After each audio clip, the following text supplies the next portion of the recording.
Hi. About you. Yeah. Look, David Bowie. Look. Good. Ooh. Did you ever meet David Bowie? I did a scene in a movie with David Bowie. Do you know which one? Oh, Into the Night. Into John the Landis. Night. Into the Night. John Landis directed it. That's right. Michelle Pfeiffer was in that. And we went all over the world. I bet we were here promoting it. You know. That's a great film. Well, not a film that a lot of people remember now, is it? That's correct. It's, you know, all our movies will not be remembered, nor will we after a short time, relatively cosmically speaking. All this will like a sandcastle. The water will come in, and it'll be like nothing. The only pleasure and reason to have done it is the pleasure of being together. Gorgeous. So, I mean, obviously, the first film was made 20 years ago. Could you imagine sitting here talking about a sequel, let alone actually making one? No, that's because it's rarely done, had never in my experience, and that's a trippy and glorious, and it's wildly, I'm appreciative and shocked. And Liam, were you a fan of the first film? I was. I was very young when the first one came out. I was around 6 years old, but yeah, I watched it and loved it, and yeah, it's great. Jeff, what did you think when you read the script? I mean, there must have been something about it that made you go, yeah, go on, I want to make this. It might be 20 years since the first one, but let's go for it.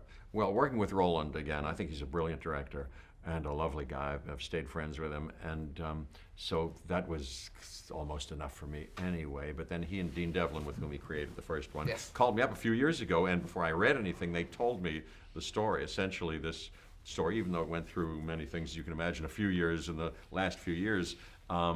And I loved it. I loved the idea for my character, and I loved the whole idea. It seemed great, and I could see how impassioned he was and into it, and I was happy. And Liam, I mean, working with Jeff and the rest of the cast, like from the old movie, that must have been a bit of a thrill. Yeah, it was awesome. It was working with Jeff was so much fun. Every day was great. We would do lots of fun little jokes in between and during, and read Death of a Salesman for a little while. That was good fun. I'd never read that before. And do you know Death of a Salesman very well? I've never read it, no. You've never read it or never seen it? Never seen it, no. Really? Oh, it's I should. I'll put it on top of my list. Oh, put it on your list. I recommend it highly. I've seen it many times on stage. The last time was with Philip Seymour Hoffman playing Willie Loman. Was the last time I saw him. I met him backstage. But you can see it on film. Dustin Hoffman made a lovely movie of it, and Lee J. Cobb was the original, and he's Biff Loman in our version. An excellent. John Malkovich played that in the Dustin Hoffman version. Yep. Right, I'm going to look that one up. Yeah, give it a try. It's very relevant, relevant to this day. So Jeff, I mean, you've helped save the Earth in like Invasion of the Body Snatchers, Buckaroo Banzai. You've invaded the Earth in Elf Girls Are Easy. I mean, which do you prefer, kind of invading or saving? Oh, well, in Earth Girls Are Easy, I invade it, but only we come in peace, in fact, romantic peace. Invasion of the Body Snatchers, I don't really... save it. No, they're you try. Well, I try. I'm a heroic in it, and I try. I give it a go, but it seems like they're going to take over. I like the part I get to do in these movies. It's very fun, and I like variety too. So I'm glad I did all of them. And being back with like Bill Pullman, Brent Spinner, Judd as well as your dad. I mean, that must have been great. Fantastic. The ones, and everybody. Vivica A. Fox is in it, and many other people. But Brent Spiner is so wonderful to work with, and Judd Hirsch, a thrill, and Bill Pullman, just wonderful. Were you disappointed you didn't get to grow a big beard? Like me? Yeah. Everyone else seemed to be kind of very hairy when you first meet him in a film. Yeah. Well, I'm hairy under these clothings. You don't know it. You can't tell, but I'm her suit.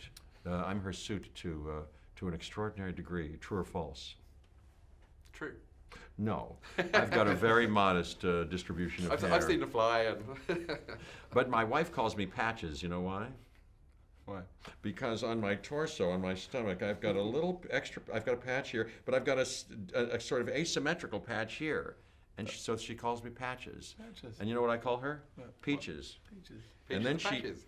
Peaches and Patches. And then she engraved after the fact our wedding ring a couple of years ago, and it says, you know, Peaches plus Patches. You can see it right there.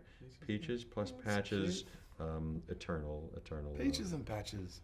Yeah, we're Peaches. That's and beautiful. Patches. Well, That is beautiful. I thought I'd share it because I love Australia, and I I'm happy to be here.